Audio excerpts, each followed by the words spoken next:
Esta é a história do dia da Rádio Observador. O atraso, o custo e a polémica em torno da Jornada Mundial da Juventude.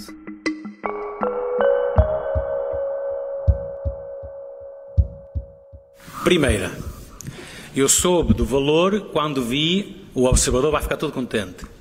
Quando vi a notícia do Observador, não é? Nem sabia, nem tinha que saber. Dom Américo Aguiar é o responsável pela Jornada Mundial da Juventude. Regressou esta quinta-feira do Panamá e, ao final da tarde, deu uma longa conferência de imprensa para tentar esclarecer todas as dúvidas e deitar um pouco de água na fervura. O Bispo Auxiliar de Lisboa diz que não tinha conhecimento da estimativa de custo do palco. Aquilo que significou o anúncio há dias do ajuste direto da obra do palco Tejo, confesso também que o número me magoou. O número magoou-me, como é óbvio. Magoou a mim, magoou ao Duarte e magoou-nos a todos, porque é o número que magoa. Porque nós vivemos um tempo em que todos sentimos as dificuldades, todos. E a Igreja, de modo especial,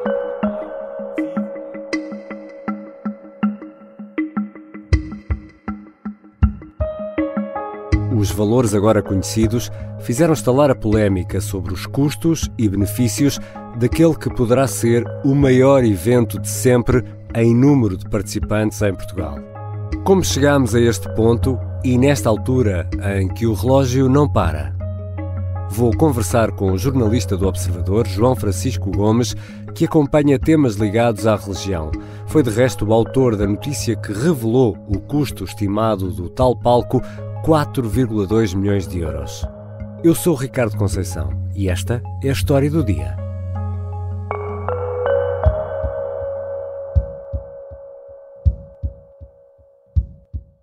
Bem-vindo, João Francisco. Olá. João, vamos começar pelo princípio? Vamos começar pelo anúncio? E o próximo Jornada Mundial da Juventude se tendrá em Portugal. Conseguimos, Portugal, Lisboa. Esperávamos, desejávamos, conseguimos. Vitória. Soubemos em 2019 que a edição seguinte da Jornada Mundial da Juventude ia ser em Lisboa, através de um anúncio que foi feito no palco da edição anterior da jornada, que foi na cidade do Panamá. E este vídeo de Marcelo Rebelo de Sousa, este som que estávamos a ouvir, foi de facto a primeira reação do Estado português a esse anúncio feito em 2019. Ia ser em 2022, mas foi adiado um ano.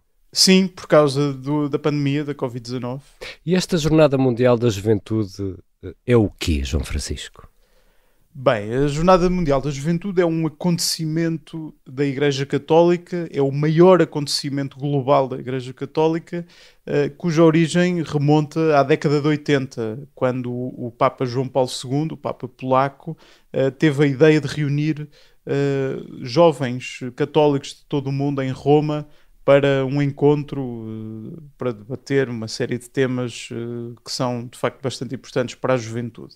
Essa tradição, desde o primeiro momento, ganhou uma grande adesão por parte dos jovens católicos de todo o mundo e começou a repetir-se anualmente, até que se chegou a este modelo que temos hoje, e que basicamente passa por uma celebração anual do Dia Mundial da Juventude, é isso que significa a Jornada Mundial da Juventude, mas que a cada 3 anos toma a forma de um grande encontro mundial dos jovens católicos com o Papa. O Papa é o anfitrião deste encontro, e a cada 3 anos acontece numa cidade diferente do mundo. Habitualmente vai alternando entre edições realizadas na Europa e edições fora da Europa. E podes dar-nos alguns exemplos de cidades que acolheram este tipo de evento? Sim, claro. Além, por exemplo, da cidade do Panamá, que foi onde aconteceu a última edição, onde foi anunciado que Lisboa seria a próxima anfitriã, Temos, por exemplo, Cracóvia, a edição de 2016, na Polónia, o Rio de Janeiro, que foi a primeira edição da jornada em que o Papa Francisco participou, em 2013, ou Madrid, aqui ao lado, em 2011, para não falar depois de edições mais antigas, bastante conhecidas, como Santiago de Compostela, Roma ou até Sydney, na Austrália. E sabemos quanto custaram estes eventos? Sim, foi sempre na ordem dos muitos milhões de euros ou dólares. Por exemplo, a edição de Madrid, que é aquela com a qual temos feito uma principal comparação, estima-se que tenha custado 50 milhões de euros. Agora, elas nem sempre são, comparáveis no que toca àquilo que é o investimento que é feito e ao retorno que tem. Podemos pôr a par, eu não sei os números de cor, mas simbolicamente, Rio de Janeiro e Madrid. O Rio de Janeiro deu milhões de prejuízo. E Madrid teve um superávit. E além disso, as fontes de financiamento também são bastante diferentes. Enquanto aqui em Portugal temos um financiamento em grande parte que vem do Estado, em Madrid, por exemplo, o Estado não interveio no financiamento do evento, tendo ele sido dividido entre os peregrinos que se inscreveram e também um conjunto de donativos que foram recebidos pela Igreja Católica, numa razão de 70% pelos peregrinos e 30% pelos donativos. E quantas pessoas são afinal esperadas em Lisboa, já no início de agosto? Bem, isso é aquela especulação que desde o início se tem feito sem grande sucesso. Por exemplo, as edições anteriores que aconteceram na Europa, por exemplo, Madrid ou Cracóvia, permitem-nos fazer uma estimativa assim em torno de 1 milhão e meio de jovens, pelo menos na missa final, que é o ponto alto da jornada. Esta semana a Câmara Municipal de Lisboa foi a primeira a pôr um número concreto como estimativa, falando em 1,5 milhão de pessoas na missa final, e esta quinta-feira, numa conferência de imprensa, o Bispo Auxiliar de Lisboa, Dom Américo Aguiar, é ele o presidente do comitê organizador local da jornada, portanto ele é o Bispo que representa a Igreja Católica na organização deste evento, também colocou essas estimativas entre 1 milhão e 1,5 milhão de participantes. Nós nunca no nosso país tivemos um acontecimento como vai ser a Jornada Mundial da Juventude.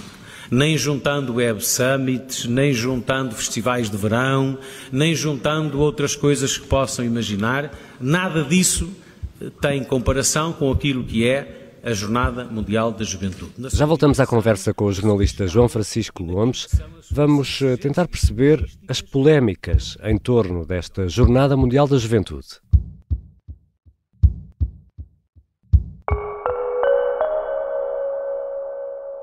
As armas e os barões assinalados. E o resto é história, com João Miguel Tavares e Rui Ramos, às quartas-feiras, depois do Jornal do Meio-Dia e sempre em podcast. Estamos de regresso à conversa com João Francisco Gomes, jornalista do Observador. João, vamos a contas. Nesta altura, qual é a estimativa de custos e quem paga o quê?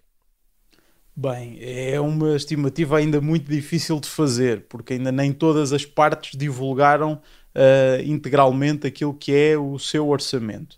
Da última vez que eu fiz estas contas, num artigo que publicámos em dezembro no Observador, as contas já permitiam pôr assim um orçamento em torno, ou pelo menos acima, dos 80 milhões de euros. Isto quando olhamos para quem é que vai pagar o quê, temos de compreender que estas responsabilidades de financiamento da Jornada Mundial da Juventude estão divididas, por um lado, a Igreja, representada pela Fundação JMJ, pelo Comitê Organizador Local, por outro lado, o Governo Central e, por fim, as câmaras municipais que estão envolvidas no processo, com a Câmara de Lisboa a merecer, obviamente, maior destaque. E já sabemos qual a fatia que vai caber a cada um? Sabemos que a Câmara de Lisboa prevê gastar até 35 milhões de euros, sabemos que o Governo prevê gastar até 36,5 milhões de euros e sabemos também que a Igreja ainda está a fazer contas. E o Bispo está ali caladinho que nem um rato e não diz, não é? Não diz porque eu não vos quero mentir. O Bispo Dom Américo Aguiar, ele admitia que de facto a Igreja era a última a divulgar as suas contas e que só nos próximos dias é que estaria em condições de divulgar esse orçamento, mas já deixava dois números que permitem ter aqui uma ideia. por um lado, só a alimentação dos peregrinos que se inscreveram deverá custar à volta de 30 milhões de euros e o orçamento total da participação da Igreja neste evento poderá ascender aos 80 milhões de euros. Portanto, quando olharmos para tudo que vai ser o dinheiro gasto nesta jornada, vamos estar seguramente a falar talvez de mais de 150 milhões de euros. E só para esclarecer aqui num ponto, a Câmara de Loures vai entrar com algum dinheiro ou não? A Câmara de Loures também tem um investimento interessante na jornada, na medida em que está a requalificar uma parte do recinto que vai acolher esta última parte, estas últimas 48 horas da Jornada da Juventude, que é dos dois lados do Rio Trancão, que é o rio que divide os dois concelhos, e do lado norte do rio, o terreno que cabe à Câmara de Loures também está a ser requalificado. E a Câmara prevê gastar até 9 milhões de euros em investimentos relacionados com a jornada. E agora vamos ouvir aqui vários sons de rajada. Primeiro, o Bispo Auxiliar de Lisboa, que ao final do dia de quinta-feira anunciava que quer rever o projeto ponto por ponto para cortar despesas. Se nas parcelas tiverem coisas que são do nosso pedido e puderem ser eliminadas por não serem essenciais, da nossa parte pediremos para serem eliminadas, como é óbvio. Também ao final da tarde, Carlos Moedas dizia que limitou os custos e que agora fará aquilo que a Igreja quiser. Eu vou repetir tudo aquilo que for a vontade do Sr. Presidente da República e da Igreja, eu aceitarei e farei e ajudarei. Agora, estamos a 186 dias. E Marcelo Rebelo de Sousa, que passou do entusiasmo a um pedido de constrição nos custos, e agora acrescenta que vai acompanhar o processo. Haverá reuniões, governo, câmaras, técnicos, igreja, sobre essa matéria. O senhor vai participar nessas reuniões? Não, o Presidente da República não, porque o Presidente da República mas vai ser não tem responsabilidade. Mas obviamente que serei mantido ao corrente daquilo que se passar. E ainda tivemos o Vice-Presidente da Câmara Municipal de Lisboa, Filipe Anacoreta Correia, a admitir na SIC Notícias que não há muito mais por onde cortar. Realisticamente parece-me difícil, até porque nós neste momento temos um contrato assinado. João Francisco Gomes, ouvimos todas estas vozes. Afinal, quem manda na obra? É a Igreja? É a Fundação? São as autarquias? São as autarquias, mais concretamente a Câmara de Lisboa. Estamos a falar em concreto do palco, do altar-palco, onde o Papa Francisco vai presidir às celebrações que vão encerrar a Jornada da Juventude e que vão ser o ponto alto deste acontecimento, com cerca de, enfim, se cumprirem as previsões, cerca de 1,5 milhão de pessoas no Parque Tejo. Ora, sabemos uma coisa, sabemos que a Igreja Católica, por via da Fundação JMJ, foi recolhendo da parte das outras organizações das edições anteriores da jornada indicações sobre o que deve ser, quais as características que deve ter o palco final para o Papa presidir às celebrações. Por exemplo, requisitos que incluem a presença de cerca de 1 milhar de bispos, que têm de garantir espaços para o coro e para a orquestra, para um conjunto de convidados, enfim, diplomáticos, VIPs, e também para um conjunto de pessoas das equipas técnicas. Este conjunto de requisitos foi passando de organização em organização das várias dioceses e agora, chegados a Lisboa, basicamente o que aconteceu foi que a Igreja apresentou este caderno de encargos às várias entidades que vão ser organizadoras do evento. E na divisão de responsabilidades financeiras pela Jornada da Juventude ficou determinado que é a Câmara Municipal de Lisboa quem vai fazer a intervenção naquele parque, incluindo a consolidação lá do terreno e a criação do Parque Verde e também o palco. Ora, por aquilo que foi possível perceber na quinta-feira, na conferência de imprensa de Dom Américo Aguiar, há aqui um ponto muito importante que é preciso focar. É que o primeiro aspecto que foi debatido, ou a primeira ideia que foi debatida entre os vários organizadores, era que havia a expectativa que a Jornada da Juventude deixasse um legado à cidade. E o primeiro legado à cidade seria o Parque Verde, que substituirá o aterro sanitário que ali existia até agora.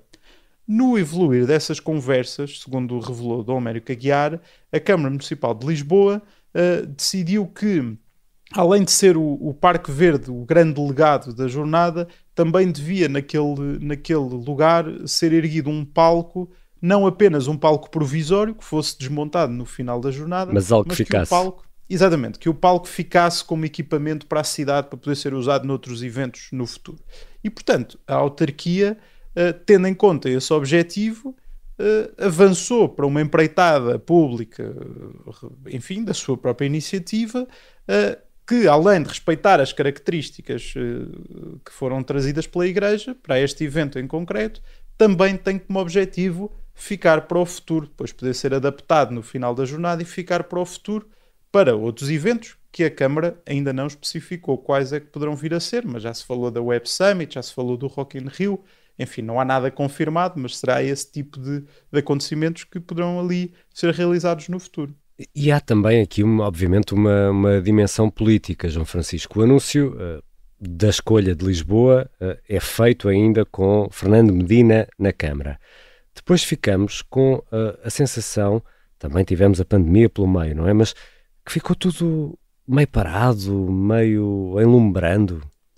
Sim, de facto em 2019 houve grande euforia relativamente à escolha de Portugal e de Lisboa concretamente para a Jornada da Juventude, e na altura tudo o que era decisores políticos não hesitaram em fazer-se fotografar junto aos bispos, em também chamar a si alguma da responsabilidade pela candidatura bem-sucedida e, portanto, de apresentar a Jornada da Juventude como um evento marcante para o país e para a cidade. Agora, passados praticamente 4 anos, de facto começamos a perceber que há muitas coisas que expectavelmente até já estariam planeadas e programadas e que só estão a ser feitas agora. Por exemplo, esta questão do palco do Parque Tejo nem é a mais flagrante, talvez. Nós sabemos que além do Parque Tejo haverá outros lugares da cidade que vão acolher eventos, por exemplo o Parque Eduardo VII, onde vão acontecer 3 momentos importantíssimos da jornada, 2 deles com o Papa Francisco, e também se sabe que esse palco que deverá ser feito no Parque Eduardo VII para acolher estes eventos, ainda nem sequer foi lançado o concurso público que levará depois à escolha da empresa que o vai construir. Nesta conferência de imprensa, Dom Américo Aguiar dizia que tudo está dentro dos timings, que nada está atrasado e que as coisas vão estar prontas a tempo da Jornada da Juventude. Mas, João, faltam 6 meses para o Papa chegar, 186 dias, se não me falham aqui as contas. Isto vai estar tudo pronto? A expectativa da Igreja e da Câmara de Lisboa é que sim, têm-no garantido várias vezes e, aliás, relativamente ao palco do Parque Tejo, que será a obra mais complexa, a Câmara de Lisboa anunciou que tudo indica que estará pronto entre maio e junho. Além dos prazos, João, temos estado aqui a falar de muitos milhões, de muito dinheiro, estamos a falar da Igreja Católica, que tem uma obra importantíssima em Portugal, presta auxílio a muita gente. E há também quem pergunte como é que é possível gastar este dinheiro nesta festa com tantas pessoas a precisarem de ajuda. Essa é uma questão crucial. Eu lembro-me que em novembro do ano passado, na última Assembleia Plenária dos Bispos portugueses, a Conferência Episcopal dizia que estava muitíssimo preocupada com a situação financeira muito frágil de uma série de instituições de solidariedade social da Igreja, que muitas delas estavam em risco de falência devido à crise económica. A própria Caritas tem-no dito, que tem um aumento muito significativo do número de pedidos de ajuda. Portanto, é natural que, perante este discurso da Igreja e um palco de 4 milhões de euros para o Papa celebrar 2 missas, surjam estas questões. E por esse motivo, claramente, é que o Bispo Dom Américo Aguiar, nesta conferência de imprensa, disse que ter visto aquele valor associado ao palco o tinha magoado. Porque a Igreja, naturalmente, conhece esta realidade e percebe a incompatibilidade destes 2 discursos. E aliás, Dom Américo Aguiar até disse, reiterando que de facto há aqui um discurso inconciliável, que o investimento no palco e o investimento mais genérico na Jornada da Juventude não vai pôr em causa a ação social da Igreja. Obrigado, João. Obrigado.